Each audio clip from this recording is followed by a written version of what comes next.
Hejsan and välkomna back to Transparency, the show with a non-sequitur name and incoherent premise. Today, we're seemingly broadcasting over the telewaves because we thought it would look cool and fit with the idea of television as a form of expression, while also having that pleasant, questionably nostalgic air to it. And boy howdy, do we know about that stuff.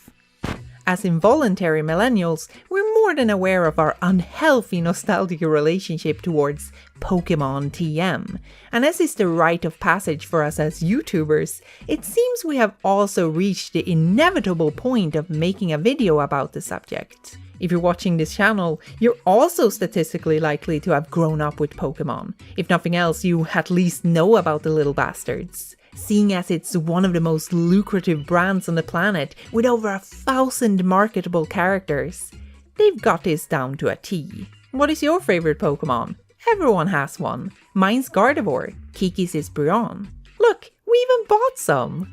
The appeal is obvious. By casting such a wide net, they're bound to get you somehow, and that applies not just to the wide range of characters, but also media to engage with. Pokémon began as simple role-playing games about taming creatures and using them as vessels for the battle mechanics. But today, it's a lot more than that, and the things you actually do with the monsters reaches beyond merely fighting. It's clear that the plan for this franchise was always to apply Pokémon to more than just its original concept. It's honestly perfect for all kinds of spin-offs. In one game, you might be photographing them. In another, they could be running a cafe. Heck, why not just slap them on Panel de Pon? I'm gonna win! What we're getting at is that while initially presented as a game about traveling the world to document and capture its fauna, that world has continuously been recontextualized and repackaged according to other interests, while still keeping true to the idyllic idea of this fictional world of friendly critters who are all ready to become your friends. But there is one game that sticks out from the rest. The half-forgotten, strange spin-off, Pokémon Channel.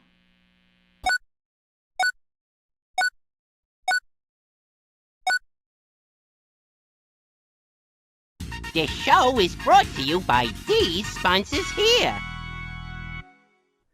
I'm here at the scene. Back in December 1998, the game Pikachu Genki was released in Japan for the Nintendo 64. It was an odd virtual pet simulator controlled through a little microphone peripheral, where you would speak commands to Pikachu, who in turn would listen to you. Now, since the game never dropped over here in Europe, I can only take a brief glance at the contents and give a vague overview. This game isn't actually important to the subject, it's more of a preamble, so don't worry about it. Essentially, Pikachu Genki plays into the modern power fantasy of affording to live in a house and own a pet who also happens to be a Pokemon. It intercepted the concepts of both Tamagotchi and Pokemon at the peak of their popularity, and sold itself on technology that was still novel at the time. In other words, a great example of 90s nostalgia that probably has little appeal today as more than a curiosity. Pikachu Genki sees you living with your virtual Pikachu pal, doing small tasks and supposedly developing some sort of bond over time. The core appeal is that mix of Pikachu as a living character and your heightened means of interaction with them. By controlling via talking, the bridge between player and software would have been shortened to feel more natural. I guess. But what do I know? As an outsider, I can at least assume what this game was sold on, and what ideas and views on Pokémon as a franchise it carried. This is indeed a visit to the Pokémon universe that positions you as an ordinary resident within it, and through that context, you're given an opportunity to befriend a Pokémon. This is a fairly uncomplicated view on Pokémon as a world, but also a brand. What's being sold here is a channel for immersing yourself into this fictional place that you as a presumed child have a strong relationship to. You get to be friends with Pikachu and exist within their world as a form of escapism. Everything you do is in relationship to Pikachu, and that's the extent of the appeal. Really, you don't get much closer to the immersive Pokémon experience than making a Pikachu part of your life. That's what Pokemon is in this sense. Pikachu as a character who exists on their own terms, a facsimile of a living, breathing organism. A few years later, in 2003 or 2004, depending on where you live, the sort of sequel Pokémon Channel was released for the Nintendo Gamecube. The game had the same developer, Umbrella, and featured a slightly revamped version of the original concept. You're still dealing with a virtual pet simulator for young children, but instead of controlling Pikachu with a microphone, it's more of a point-and-click game, where you're primarily accompanying them while watching TV. There are a few other tasks to do in the surrounding world, but the main hook and core focus is indeed the television. Through it, we watch a selection of programs, report on the experience to Professor Oak, and then get access to more channels the next real-life day. This is one of those GameCube games that gleefully focused on the built-in system clock to emphasize the passing of time for long-form playing. But while a contemporary like Animal Crossing focused on dates and seasons, Pokémon Channel mostly prohibits your progress in short spurts, before essentially hitting the goal after about a week of playing. At which point you will have watched all the television programs and basically run out of content. Granted, there's still more to do, but its reliance on the time mechanic is slim if none after that point. While the idea of a built-in clock that syncs the Pokémon world with our own wasn't new or unique for this game, as it had already been a standardized staple for the franchise since Gold and Silver, it's nevertheless a core element for understanding how Pokémon Channel is meant to be interacted with. A play session will be short, without too much to do, but there is always a promise of more to do tomorrow. Whether it be new shows or just the next mail delivery, there is bound to be something pulling you back in again. In this way, one of the main vessels for bridging the gap between player and the game is based around the idea of synchronized time and how it accumulates. Days pass the same between Pokémon Channel and our reality, which suggests that our virtual pet is equally experience our absence from the game as much as our playtime together. Which, much like the similarly pet-driven Nintendogs on the DS, is meant to incentivize you to repeatedly come back and spend time with your silly creature friend. This is to say that Pokémon Channel is built on the idea of commitment, primarily but not necessarily towards your home-intruding Pikachu. In fact, it could be argued that this Pikachu isn't very committed to you at all. I mean, you both hang out and do stuff together, but at the end of the day, you're both devoted to someone else completely. And that's, of course, Mr. Television. This device is the main attraction of the game. It's the namesake, the main sales pitch, and what incentivizes you to come back every day for more. Simply by thoroughly watching and partaking in the programming, the game will reward you with more fresh content and Pokemon-themed goods to collect. In this way, whether intentionally or not, Pokémon Channel almost inescapably becomes a game about consumption. More specifically, consumption of the Pokémon brand itself. Granted, all Pokémon games are in some sense about consumption of the Pokémon brand. That's how brands work. If you've ever seen what a Pokémon Presents presentation presents, you should be intimately familiar with the egregious ways Pokémon sells itself to its audience and tries to wriggle its way into every facet of their life. They're even commodifying sleep now, apparently. However, Pokémon Channel distinguishes itself from its brand peers by being magnitudes more blatant and unashamed about that consumption. Whereas other games in the series may inspire and charm you enough to further engage with the franchise by buying merch and playing cards, in Pokémon Channel, that is bizarrely an overt part of the text. At the beginning of the game, like a gift from the gods themselves, your television descends from the heavens to immerse you in the fantasy of being a Pokémon fan, I guess. From here, most of your interactions with the game, or lack thereof, happen in relation to the television, which exclusively broadcasts a variety of Pokémon-themed content around the clock. To progress in the game, you have to watch all the shows currently available to you, and by doing so, you unlock even more shows to watch. In other words, the goal of the game is to consume content in order to be rewarded with even more content to consume. Other than staying up to date with the latest cartoon episodes, most of what you watch are silly takes on regular TV channel staples, like news reports, weather forecasts, or Jane Fonda-like fitness shows. But the most standout one is without a doubt the shopping channel. Here we see Spencer, a cool Squirtle reminiscent of the classic animated adaptation, touting a wide range of Pokémon merchandise for you to spend your hard-earned virtual money on, eagerly telling you how great each product is, with recommendations from obviously biased presumed customers, before a hasty FOMO-inducing buy it now while you have the chance prompt. It comes off as unashamedly manipulative, and is perhaps not surprisingly one of the primary ways to fully complete the game.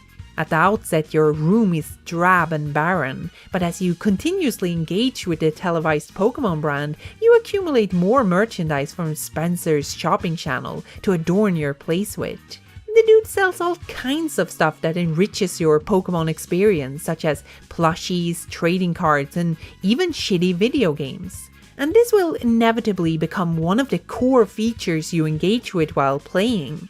In this way, Pokémon Channel lays bare the consumerist aspects of the franchise within the fiction itself, making it quite unlike any other game in the series. It's a Pokémon game that portrays the brand in the fictional world much like how it's sold in the real world, which makes it come off as strangely honest and real to me, like some twisted sense of sincerity, I suppose. To pinpoint the strange nature of Pokémon Channel's consumerism, I think we need to ask some rudimentary but still important questions, like why does Pokémon merch exist? What does it exist in relationship to?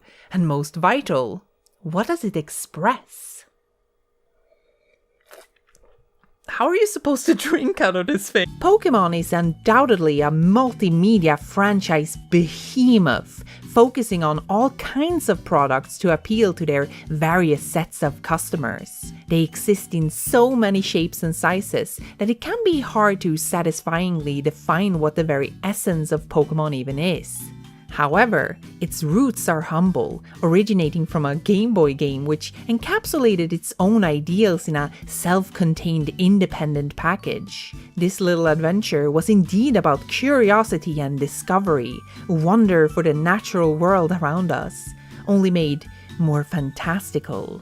It promoted camaraderie and friendship with the creatures you tamed, basing its entire battle mechanic around understanding that everyone has their own strengths and weaknesses, teaching us how no one can do everything, but everyone can do something. It's simple, agreeable stuff for kids, but it's conveyed very cleverly through engaging game mechanics, which allow these lessons to be understood through action rather than words. It's no wonder why this got popular so fast, and it's equally no mystery how it was exploited just as quickly. From the very start, Pokémon has always been made to bleed out into the real world, using the individuality of your own team, and indeed every single Pokémon, to enable battling and trading with other players. It is no mistake these games are primarily portable, moving the play outside of the home, where it can be openly observed and spark interest for others. It was practically designed to be a widespread fad, the intrigue itself incentivizing people to buy the games, and their very engagement in turn incentivizing even more people. For all intents and purposes, Pokémon was destined for this perpetual franchising. The spin-offs were sure to follow, adaptations a given, and the merchandising inevitable.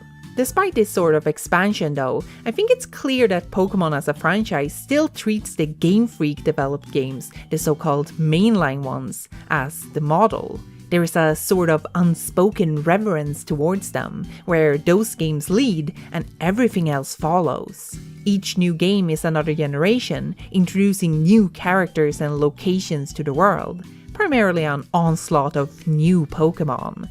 In other words, the mainline games produce the brand, and all other Pokémon media in turn derives from it, essentially broadcasting that brand to a wider audience. And I think it's vital to understand this power dynamic within the franchise itself, because it better contextualizes what's going on in Pokémon Channel. Quite frankly, while other spin-offs or adaptations create new ideas by taking inspiration from the main games, with perhaps a little overlap from the perpetual anime, Pokémon Channel seems to be born from nothing else but Pokémon as a brand. It is the core of its essence, the basis for what it's portraying, and the goal of what it's expressing. I say this in a completely neutral way, because its identity is evidently a shattered amalgamation of multiple other Pokémon media, and its way of engaging with itself understands Pokémon as little more than what it is: a brand. It's the feedback loop of franchise exploitation, an Ouroboros eating itself. To elaborate on that, let's look at how Pokémon otherwise engages with itself. Pokémon, as do many other toy-centric franchises, interlap physical products with fictionalized representations. To do this, there is some form of adjacent media which presents that model world where everything revolves completely around the subject, directly informing how one is meant to use and play with the toys. Franchises like Bedaman, Yu-Gi-Oh!, Digimon, Medabots, Beyblade, Bakugan, and of course, Pokémon all follow this formula to some degree, where there are essentially two layers to the engagement. One layer is participating in or simply observing the central act within the fiction of the brand, with the other layer being consuming the brand. For example, the concept of Pokémon is to discover and capture monsters and use them for battle. This is quantified through collecting, portraying the sheer abundance of creatures out there, which to some degree is the main focus of all Pokémon media. Every new mainline game promises discovery of all new monsters, while the television show sees Ash either meeting the Pokémon of the week or overcoming the duel of the week. This is all meant to be fun and exciting, to engross you into this fantastical fictional world and inspire you to mimic it yourself, and is in turn what the brand is then sold on. As such, the toys in some way reflect what the characters do within the fiction, which is how we're expected to engage with them. We collect, trade, and battle. Because of the multimedia angle, the audience is already intimately pre-informed on what the brand is about and how it functions. We play the games, watch the show, whatever it may be, and then we know that this plush is a Pikachu, he says Pika-P, and that this card is a Caterpie, which evolves into Metapod and then Butterfree. This Charmander is weak to Squirtle, but Squirtle is also weak to Bulbasaur, who in turn is weak to Charmander. And this is obvious, this is the first thing you learn in Pokemon Red and Blue, like what are you doing?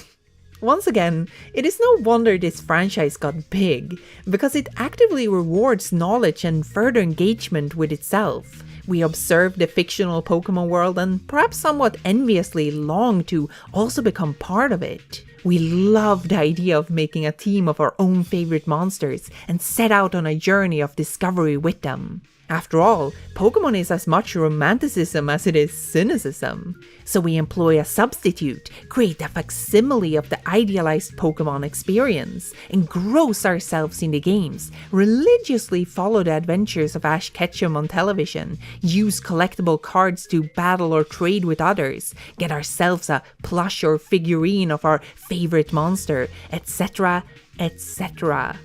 And in a roundabout way, Pokemon merch and media is an escapism from itself, the next best thing. And in that sense, all of these products are ways of expressing and further perpetuating the brand. This fuels directly into how the very world of Pokemon itself is portrayed. In our regular Pokemon game, everyone and their grandma are absolutely obsessed with the critters. Their entire culture and infrastructure revolves around them. I mean, if you're not into Pokemon in that world, then what the heck are you even doing with your life? You fucking freak. Because of the inescapable real-world illusions, and by virtue of being a product which is sold to us, Pokemon has always had, and will always have, a slight consumerist angle to it. They depict a world wholly detached from our own, where copyrighted and trademarked entities exist under natural circumstances. The consumerism surrounding Pokemon in the fiction itself is however often downplayed because of the kinds of roles you take in them. You're usually something like a trainer, ranger, or even photographer. In those roles, the world has clear utility for your tasks, practically tailor-made for what you're trying to achieve within it. You're constantly distracted from thinking too much about how this world really functions, or what sending 10-year-olds into the wilderness means for the financial and social reality of the people living there. Even when the games actually explore something like the exploitation of these creatures, it doesn't usually amount to much and certainly doesn't change up the world's status quo. The last thing Pokemon would do is problematize itself and the inherent consumerist undertones it perpetuates by merely existing in the form it does. I think it's fair to say that most of these games don't want you to question their portrayed structures and systems too much, either in a diegetic or real-life sense. They're merely escapism, power fantasies where kids go on adventures of discovery with their favorite pets, where they can bond with other people through a shared interest, a place where animal healthcare is completely free. If only. Pokemon is fantastical and unreal, an entire media franchise that's about this other imaginary world, a place we can fantasize ourselves occupying, where we can get into all kinds of adventures with our favorite monsters, a world where we can be anyone we want to be. Pokémon Channel, however, sees us in the painfully mundane role of ourselves, sitting in a regular bedroom, watching Pokémon shows and buying the associated merchandise. We might go outside once in a while to gather more Pokémon cards for our personal collection, just like in real life. But we nevertheless always end up in front of the television again to consume more content. Being familiar with the Pokemon franchise, we know that we could hypothetically be doing literally anything else more exciting in this world. The possibilities are in fact endless. But instead of that, Pokemon Channel indulges in remarkably dull passivity, putting us in the shoes of a couch potato with no greater aspirations than watching anime and ordering frivolous commodities from Delibird Amazon right to their doorstep. Despite the fantastical TV-addicted rodent occupying our house, the rest of the game is steeped in matters so unremarkable and normal that it seemingly depicts little more than a feasible reality, one where the existence of living, breathing Pokemon seems incidental and the existence of an ever-present Pokemon brand intentional. What's perhaps most surprising about Pokemon Channel is how it never evolves this depiction of its world. There are no twists, and nothing is ever challenged. It seemingly has no point to make about anything, remaining stagnant throughout. To call its bare-bones string of events a narrative would be stretching it, and so we are left with the uncomfortable idea that this worldview is a desired one, that it's somehow perceived as perfect and idyllic, a utopian paradise where nothing bad happens, because nothing bad ever needs to happen. I mean, if Pokemon is a power fantasy, whose power fantasy is this? I suppose it's the Pokémon Company's, only it's their vision for us, as good little consumers who would desire nothing more than to watch Poke TV and buy merch forever. What's especially insidious about Pokemon Channel is how it not only appears to specify an audience for itself, but heavily inclines that audience to unwittingly identify themselves within the world they're depicting. The game has no explicit player character. The world is seen from a first-person perspective, where actions are inferred rather than shown. And since you write your name in the beginning, it's hard to construe this invisible character as anyone other than yourself, the player. However, while this entity may be faceless, we can easily deduce who the Pokémon Company imagines them to be via their surroundings. The home is a low-angled view of a child's bedroom, where you leisurely spend your time in lack of proper obligations. If the player character is an audience surrogate, this is presumably the sort of space they're expected to occupy and be familiar with. Non-surprisingly, that would make the target audience children, and judging by the rudimentary and non-complicated structure of the game overall, I'd guess younger children. This somewhat explains the non-exhilarating nature of playing Pokémon Channel. It is easy to parse and doesn't require much from the player, building its entire structure on simplicity that offers little in terms of excitement or variety, which quickly devolves into a long-form sort of mind-numbing repetitiveness. Without projecting too much of my own opinions, I think it's fair to say that this game was probably quick and cheap to make, presumably born from low ambitions aimed towards a non-discerning audience. One might even go so far as to suggest that this creates an accidental sense of content passivity, which paints the game with an air of complacency. That this may have unfortunately clashed with the use of the Pokémon brand to make the game seem more malicious than it was ever intended to be. That maybe Pokémon Channel is merely ill-informed and a bit thoughtless. But I'd like to refute this and say that the idea merely presents a best-case scenario. That yes, at my most generous, I'll say that the game is immensely clumsy. Although, I don't really buy it. Things aren't that easy. Now, far be it for me to deride a kids game for targeting a child demographic. I don't aim to be that person saying Mario Teaches Typing is the worst Mario game because it's for preschoolers. I absolutely don't require Pokémon Channel to be made for me. I wouldn't ever want it to be. Even when it came out, I was too old for it. I don't doubt that this game can be all kinds of entertaining and exciting, particularly for its target audience. I totally see how Pikachu turning around making that smug face would make a toddler's day. Heck, it's making my day right now. Look at him! However, I think we absolutely should consider and criticize what role this game fills in a real-life context. In that sense, this is a full-price video game, seemingly about little more than loyalty to the Pokémon brand, made to distract and impress upon children. Yes, it has the vague wholesome friendship angle, as does all Pokémon games, but these base values quite frankly pale in comparison with the overt consumerism in Pokémon Channel. I simply think it overshadows that part of it to the degree where it's inescapable.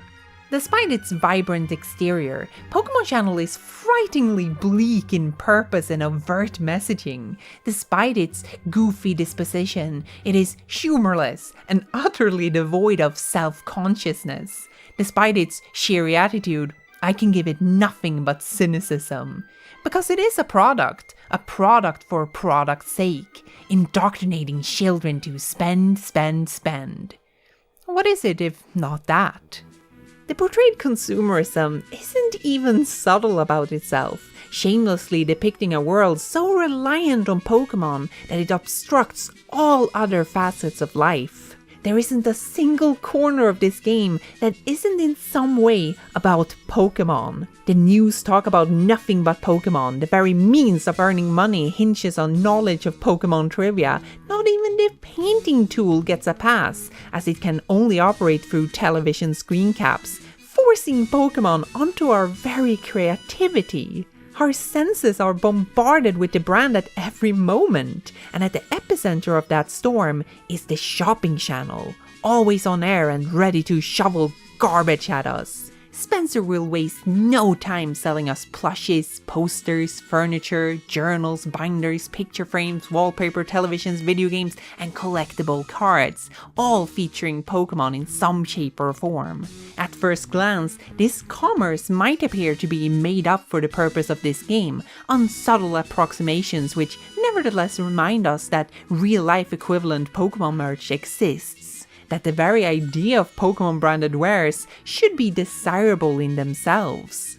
However, under scrutiny, we find that some of these are straight up product placements. You might recognize the Pokémon Mini lineup, which was a short-lived handheld console completely centered around Pokémon, lifted wholesale into Pokémon Channel and overtly advertised in its manual. You might not recognize the Pokémon Nice cards, which were handed out in Japan as a pre-release promotion before being sold separately in stores after the game's release. Nice cards are among the most prolific collectibles in Pokémon Channel, and while they may appear to be designed as legally distinct from the popular trading card game, they are indeed just products, included to boost awareness and sales of the real deal. But that's not all. Outside of Pokémon Channel portraying real products sold in stores, the purchase of the very game itself was motivated by cross-promotional bonuses.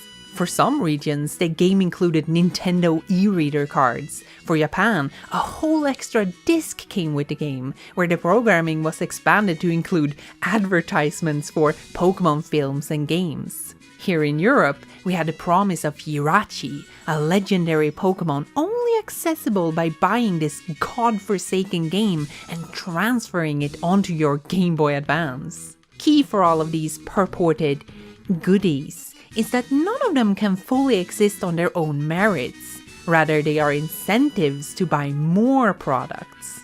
Get a Game Boy Advance with a whole other Pokémon game. Buy an e-reader so you can use your cards. Go to the theater to watch a Pokémon movie. Cash in on that Gamecube link cable so you can rescue the hostage Jirachi. You wouldn't want it to be stuck in Pokémon Channel, would you? That's a fate worse than death. You might scoff at these incentives and ask, who would be a big enough tool to fall for it? Well, it's me. I bought Pokémon Channel as a kid for no other reason than to get that coveted Jirachi. I fell for it and ate their crap. They got my money. They got my dignity. And if that happened to me, I certainly can't have been alone. Just look at all of these online comments reminiscing about Pokémon Channel, with the succinct conclusion that it was only worth it for Jirachi. But was it though? Was it worth it? Should you endure anything simply for the promise of a Pokémon? The answer is no. You shouldn't.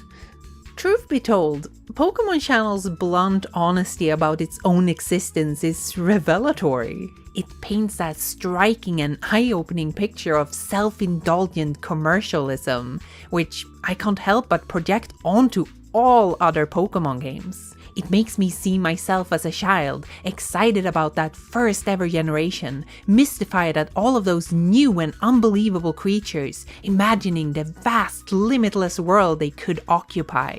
It makes me see myself as an adult, still at their whims, still hopelessly enamored, still continuously engaged.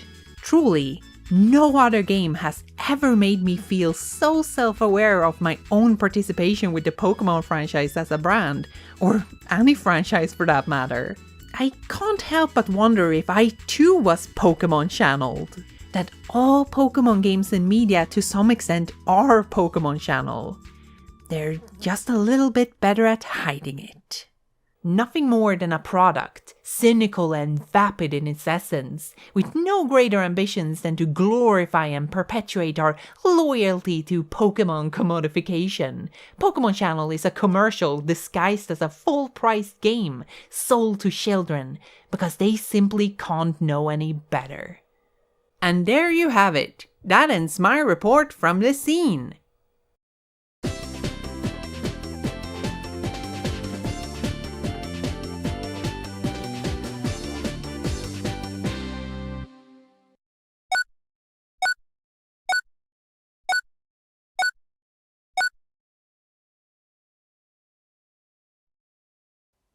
Good evening, everybody. I'm your host, Smeargle. In this episode, we're looking at Pokémon Channel by the artist collective Umbrella. As you might be aware, this is a video game released for the Gamecube in 2003 and 2004, and which has faced severe criticism for its naively simplistic structure and exploitative values. Immense blemishes that are hard to overlook as they call attention to its very raison d'être. On the other hand, This problematic nature simultaneously makes Pokémon Channel a perfect candidate for exploring the complicated relationship between capitalism and art. How no matter the purpose, ideals or intention, artistic expression can be found and engaged with in anything, as long as we carefully observe and identify these qualities within said work. That regardless of exterior elements, despite fair observations of it as vapid and hollow, we cannot deny Pokémon Channel the potential of profundity, because we can always find and create meaning from it, whether we like it or not. It is an inescapable part of being human and an inevitable result of the pervasively universal nature of observation. Perhaps the relatively harmless disposition of Pokémon Channel can help us make peace with that idea. Let us at least give it a try. From the get-go, while being a game about glorifying and broadcasting the Pokémon brand, this is additionally a game about another form of broadcasting altogether. Television is the central theme and subject of Pokémon Channel. It's alluded to in its name, it's featured prominently on the front cover, and is the main hook of its design. It communicates television as a concept, both textually and mechanically, and through that it inherently carries all of the connotations we have for television culturally. In the last century, we have seen the global rise and spread of television in homes and institutions everywhere, becoming a vessel for human communication and expression, assuming a normalized role in everyday life. With time, the proliferation of technology has diversified our implementation of television and its very format. The television set could suddenly be used for home video, on-demand services, and video games, as did its design and utility dictate how we would come to interact with and process information from other appliances like computers or cell phones. So while we may not rely as heavily on television from a pure broadcasting sense anymore, its influence is still felt to this very day. Case in point, this video is too a result of the language of television and how that was recontextualized by YouTube as a communications platform. Curiously, Pokémon Channel was released in the final period of television's stronghold, just a few years before the expansion of the internet and diversification of appliances would render it increasingly obsolete. Playing Pokémon Channel today, it is unmistakably a relic of another era, when television still was the main vessel for institutions and the media to communicate information and ideas to the homes. We must therefore be aware that the way television is portrayed within Pokémon Channel is not necessarily kitschy, nostalgic or quaint. It is rather expressing the most fundamental and accepted symbol of mass media consumption of its time. Television is king in Pokémon Channel because it was so in real life as well. Now, Pokémon Channel is far from the first game to appropriate other forms of media into a video game format. Perhaps most famously is how rhythm games gamify music by quantifying its very structure through play mechanics. And strikingly similar are examples such as the full-motion video titles on consoles like Sega's Mega CD, where the medium of film is made tangible and interactive through rudimentary prompt commands. Among them, we have the infamous Night Trap, which simulates a surveillance system, television, as a tool. The task is to balance channel hopping and screen watching to stop hooded bad guys from terrorizing girls with their wacky nightmare devices. This use of the CD technology, together with thematic framing, makes Night Trap come off as a conceptual predecessor to Pokémon Channel, using the interactivity of television sets to adapt them into a game format. As approximations or simulations of other mediums in game form, all of these examples sensibly come to the same conclusion, that the conversion needs to be justified as a game, and thus add interactivity as an expanded new dimension to the linearity of its inspiration. Pokémon Channel, on the other hand, is borderline avant-garde in its utter disregard for interactivity. It could have feasibly been something like a DVD compilation or a PC program, but instead it was published by Nintendo for their Gamecube console, framing it under the pretense of an involved experience on a dedicated system. The video game playing audience, also known as gamers, have certain standards, perceptions, and preconceived notions of what a game like that would entail, what scope, length, and complexity it should display. Without going into the semantics of what is or isn't a so-called real game, I think it's fair to say that Pokémon Channel at the very least strays away from the stereotypical definition of such. That is not to say that it isn't a so to say real game, because I absolutely think it is. Why not? Rather, I'd say its strenuous relationship to the norms and conventions of the medium makes it a bit bold and daring. Simply put, in choosing the game medium, Pokémon Channel mercilessly sacrifices it. If we accept that interactivity is a core ingredient which defines and distinguishes video games from other media, we have to contend with Pokémon Channel's treatment of it and how that stretches and questions the boundaries of video games themselves. Let's take a closer look. In Pokémon Channel, you are a television viewer, you are an audience member, the receiving end of a broadcast. The expressed goal of the game is to focus test programming so the network can use your reported data to improve their production, although that is little more than a framing device. Reporting your viewership data is a disguised save feature, and you never actually contribute anything substantial. The only real requirement is to have simply watched all new programming for the day, the report of which unlocks more shows tomorrow. So, right from the get-go, the very premise of Pokémon Channel is a facade. You may think your preferences and statistics would contribute to some form of individual profiling, giving you shows that better cater to your interests, but that is simply not the case. Instead, Pokémon Channel lies about your contributions, telling you how your reported data is valuable and that you are doing the network a great service. The only thing they actually require from you is your attention. The only true progression revolves around diligently viewing all of their shows so that they can feed you with more. From a design perspective, the goal is thus to simply watch television and make a daily save which confirms that you have indeed done this. The controls reflect nothing more than a simplified TV simulation. The plus and minus buttons switch channels and the power button turns the device on and off. If this degree of input constitutes a game, then your average team remote is Steel Battalion. Admittedly, some of the channels in the game feature specialized input, casually breaking the virtual fourth wall to let your virtual you directly interact with the show. This includes answering trivia questions, where correct answers are rewarded with money, and of course the shopping channel, where money is spent through the on-screen buy prompts. However, apart from that, the rest of the television experience is thoroughly passive. There isn't even much incentive to actively explore and play around with output, as casual channel hopping quickly reveals all shows reset when you switch to them. Nothing happens in real time, so if you want to watch something, you simply need to turn it on and sit through the entire program. And this is where the strangeness of Pokémon Channel as a game truly comes into the picture. Because as a game, the goal is actively obstructed by interactivity.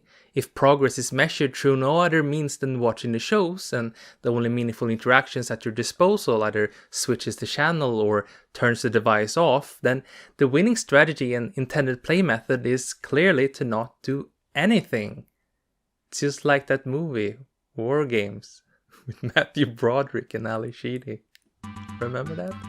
To concretize this thought, I did a specialized minimalist playthrough of Pokémon Channel, where I tried to reach the end with as few inputs as possible, writing down every single command I fed the game for more thorough analysis. And I was fairly liberal about this. Every text prompt command represents its own action, as does each press of the channel switcher, even if that just meant 6 pushes to get to a specific channel. I even counted turning the console on and off, picking my save file and the post save prompts that don't technically count for anything. Admittedly, I simplified cursor movements as a single action, justified as a point A to B motion, and boiled down the control stick wiggle to free Pikachu towards the end as a single action, because it was too hard to count. As such, the final tally might be up for debate, but my results were 384 total actions to reach the end credits. That included 2 times where I had to correct for Pikachu's disobedience, so optimally it would have been 382. At first glance, this might seem like an adequately substantial amount. It is certainly non-zero. Proof that Pokémon Channel indeed has plenty of interactivity, and I don't deny that. It does have interactivity, but considering density over time, especially compared to other games of its ilk, it certainly isn't a lot. I think the fact that I could even feasibly accomplish this project, and with ease at that it is fully replicable, is telling in and of itself. That the scarcity of its interactivity was tangible enough to be captured by human hands. This bookkeeping in turn helps us better quantify our actions within Pokémon Channel. The most common command is the text prompt, totaling 163 presses of the A button, a little bit shy of a solid half of the entire game. A hefty chunk of this represents the tutorial, where Professor Oak rambles on about every conceivable facet of the game's functions and framing. Within day 1 alone, there were 89 text prompts, while day 2 had a mere 14, so there undoubtedly is a bit of Oak bloat going on in these numbers. Next we have the change channel action, which I did a total of 64 times. Again, this doesn't represent 64 watched shows, just button presses to navigate around them. You only have to watch each show once, so disregarding the report channel, that total was a mere 16, although there is that extra news broadcast towards the end, so I suppose it's actually 17. At third place in the interactivity hierarchy, we have Move Cursor at an even 60, which for clarification also includes every time I just had to pick a yes or no prompt, so it doesn't necessarily signify outdoors actions or such. The remaining 95 commands are mostly context-specific uses of the action button, like approaching the television, opening the door, the aforementioned yes or no prompts, etc. So, what does coldly dissecting a game like this accomplish? What do I want to prove? Well, it puts into perspective what Pokémon Channel requires from you, which is to say very little, that the shortest path is figuratively barren. Simply looking at the list primarily shows alternations between these huge chunks of text prompt and change channel, that if we remove the parts where the game is merely explaining itself to you, there really is nothing else to the meaty parts than changing what you're watching, purely out of necessity for seeing everything so you can unlock more. The only show that actually presented me with a legit deadlock standstill when I stubbornly refused to do anything was Chansey's fortune cookie of all things. Usually Pikachu wants to pick options for us if we sit still, but I guess in this case they couldn't be bothered either. I also wanted to double check how much bearing the non-television parts have towards the game's progression, because their more input-centric design could be construed as some great ill-informed gotcha against the greater argument I want to convey here. Well, just as I had suspected, you don't need to step outside your house even once before the 5th day's whole lost media scavenger hunt. Counting from when my disembodied avatar stepped away from the television to when they sat down with it again, there were a total of 53 commands, which is nothing to scoff at in Pokémon Channel terms, as it almost reaches the totality of all channel toggles. However, that is also the perfect argument against Pokémon Channel itself, as its little obligatory excursion rivals the interactivity of 6 days of television watching. What this experiment shows, by its limited scope, is that it's easy to put a plausible number on the television aspect of Pokémon Channel, because it's static and unmoving, with little more incentive than to simply watch every new show once and then get on with your day. I'll be the first to admit that this is a weird and unusual way of playing the game, which won't represent how you would generally play it. I mean, it doesn't even represent how I generally play it. That's why I did it, because I hadn't played it like that before. Even though it's not mandatory, I think it's fair to assume that most people playing Pokémon Channel will voluntarily drift away from the television, look around the room, step outside, prod at what they see, speak to the Pokémon they meet. Partly because the game offers us the opportunity to do this, but perhaps also because the television is not engaging enough. It won't satisfy us and we can't sustain ourselves on it to have a good time. Too passive, too static, too unconventional. It simply doesn't represent what we seek in games. Pokémon Channel seemingly uses an accurate portrayal of television within a game form to get at something. The juxtaposition between the television parts and the virtual outdoors is striking in how little is required to involve us into the experience, make us awake and aware of what's happening. In a way, the most telling part of Pokémon Channel's commentary on interactivity lies in Pikachu, this ever joyful and curious companion who eagerly wants to explore and see the world around them, seemingly unaware of the distinction between the television screen and reality, unconcerned about the idea of games and progress. As you proceed through Pokémon Channel, Pikachu grows more attentive of your ability to control the television, asking you to show them the controls so they can learn too. However, Pikachu doesn't understand your intentions. They cannot know that you are playing a game, simulating an experience, and that this activity has expressed aims and goals. They don't understand that your television viewing is progress, so they will change the channels of their own volition, expressing the joys of interactivity in the most simple terms. The irony is that as you're sitting there in front of your Gamecube, controller in hand, you get annoyed, berating Pikachu for their actions. In these moments, Pokémon Channel bears a curious idea that interacting with it, pressing the buttons, playing the game, is detrimental. It becomes a game about not playing.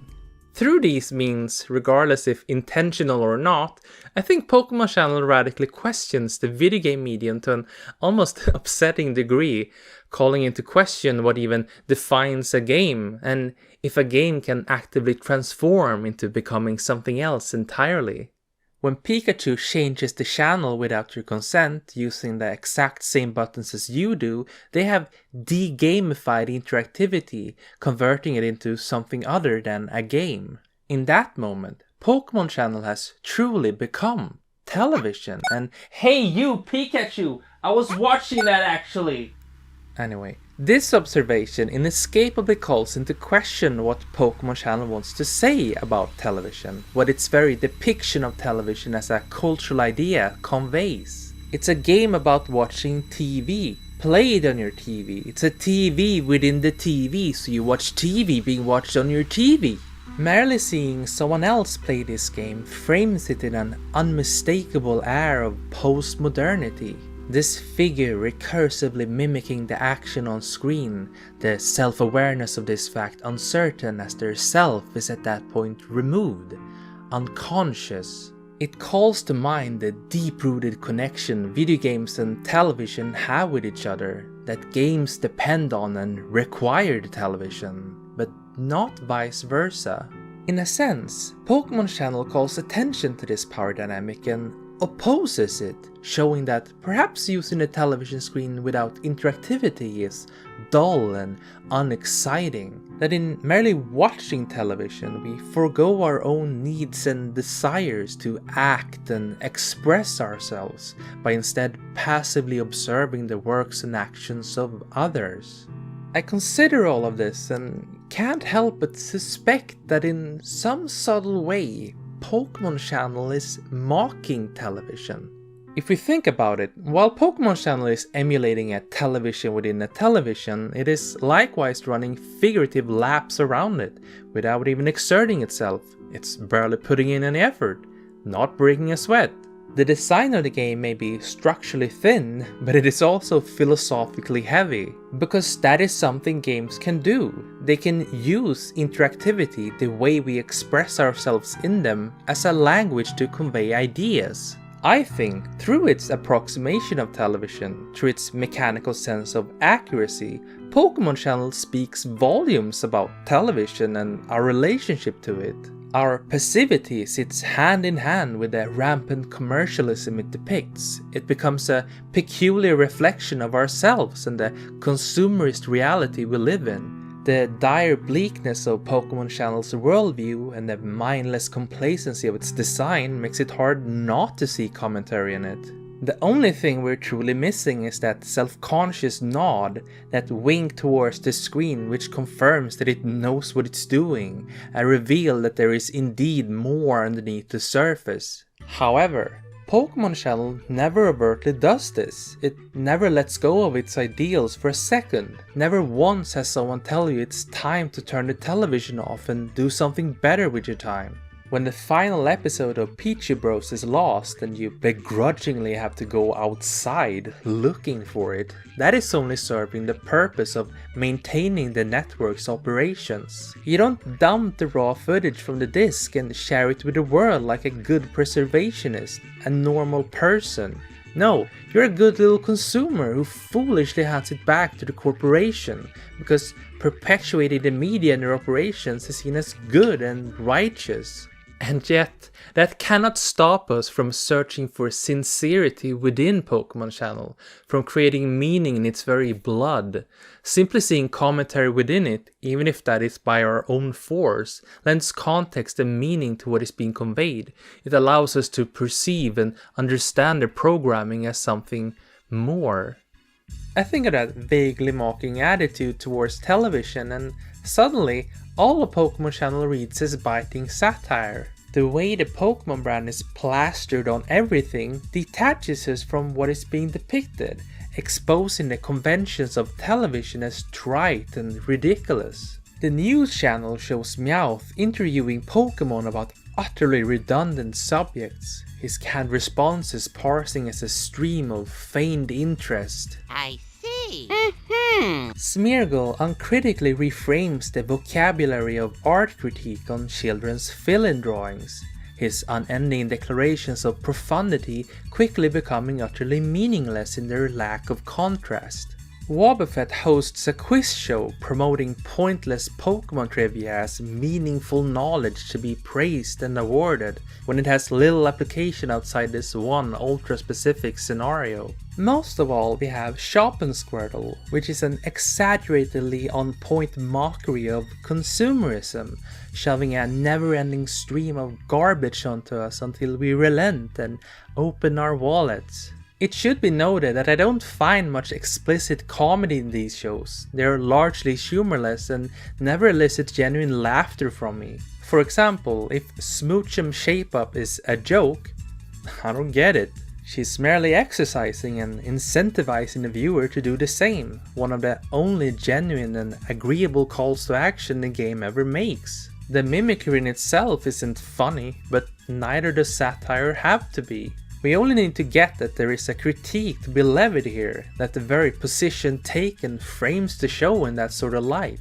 That maybe the message is that we don't need TV to tell us to exercise, or perhaps just calling attention to how every facet of our lives are controlled by the media to the degree where we would perform physical activities at their command. I genuinely find this to be a puzzling aspect of Pokémon Channel, because I'm constantly teetering on the edge of it being vapid nothingness or blatant social commentary, unable to fully conclude where it stands. Slowpoke reading you the weather is utterly inoffensive, merely calling attention to the fact that Slowpoke is indeed slow.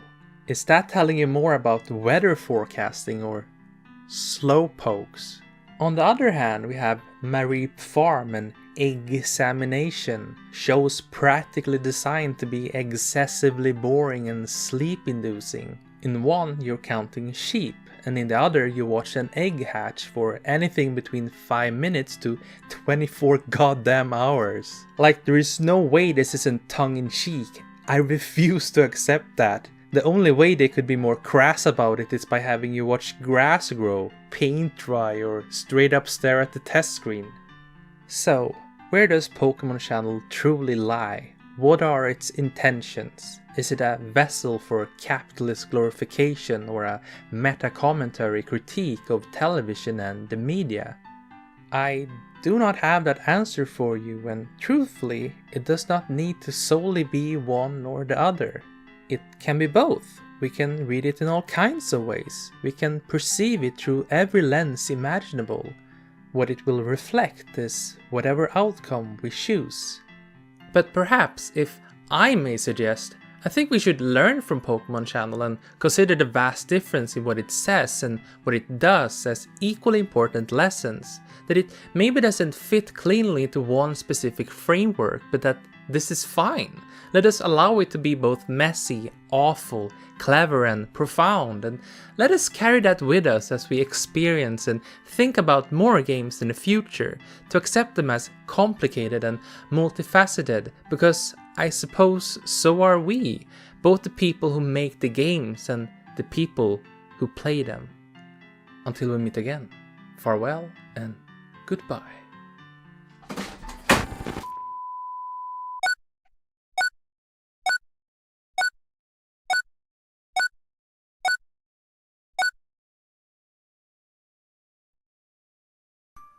Thanks for tuning into this very special broadcast. We hope you enjoyed our strange look at Pokémon Channel, because we sure did. This is also the first time that Kiki, my partner, has taken a more prominent role in a video. Yes, although I have always been here since the very start, writing and editing and whatnot. Yeah, and transparency, of course, is a duo. We want to make sure everyone knows that, and that's why we wanted to reflect that a bit more for once, because we haven't been that great at it. No, it's my first time, so please be nice to me. I think they will be. But anyway, this has been some time in the making now, since last summer in fact. And if you want to enable us to make more of these wild, strange, lengthy beasts, there is no better place than Patreon. For as little as $1 a month, you get access to our Discord, 2 years worth of audio companions, and some other cool bonus material. You also get spotlighted at the end of our videos, like these lovely people right here. Acid Shark, All Purpose Nobody, Lafayette, Ben Clark, Bibi the Bitch, Colorado Hugge, Dave Pickett, Dr. Puntgusher Esquire, Eden Senta, Edmond Sands, Ember, Fran Rogers, Harper Adkins, Etunyon, Joy Content, Kane Kisaragi, Klaus Morals, Madeline Macado, Matthias Graman, Meowmix64, Mary Mello, Mr. Tellius, Mosling, Naive Bayesian, Nishsvet, Paperlanti, Radar of the Stars, Sarah Bloomer, TB Skyen, Vox, Yami Shaggy, Abigail Nail, Ada Avery, Ali, Anna Day, and finally, Andreas, Anonymous, Aria Soria, Autumn Muse, Bad Wolfos, Billy Moran, BK Flash, Blues Piranha, Botch Frivarg, Celeste, Charles Goldhaber, Chester Lacroix, Chloe, Chloe Strange, Chris Marshall, LED Mox, Elliot Diebold, Emmy Murphy, Ephemeral Mist, Ferris Feline, Flofquist, Friend of Dracula, Fjorn, Henrik, Hope, Il Caesar, Indigo Trans, Infernal Ramblings, J.I.R. Not, Yeon John, James Mitchell, J Mission, Jelligal Simon, Jen, Kadath, El Tantivi, Lilith Schwarzlander, Marika, Maddie Madkip, Mar B, Miles Seawind, Minced Fish, Mitch Haley, Passion Tentacle, Quasar Nebula, Saxon, Shonal McDoodle, ZFX Odyssey, Shogun, Sean Wolfbark, Silkmoth, Skyhoppers, Sleepy, Sleepy Slug, Soyborn, Surashu, Talia Parkinson, That Queer Birdman, Tiny Sam, Ouija, and Wooftree. We'd also like to introduce Coral Nala, Helena, Yacy Beastie the Huggable Snip, Kenny Green, Leroy D, Ratgirl Emmy, Simone, and Synchronize. Thanks everyone, that's it for today. Maybe next time I will have finished the Klonoa script. Probably not. We cannot possibly know at this moment, but repeat viewers from the future could probably just check our uploads and go, oh wow, it took them 6 more months to do that, Lamau. Anyway, have a good afternoon, and remember kids, don't believe everything you see on TV.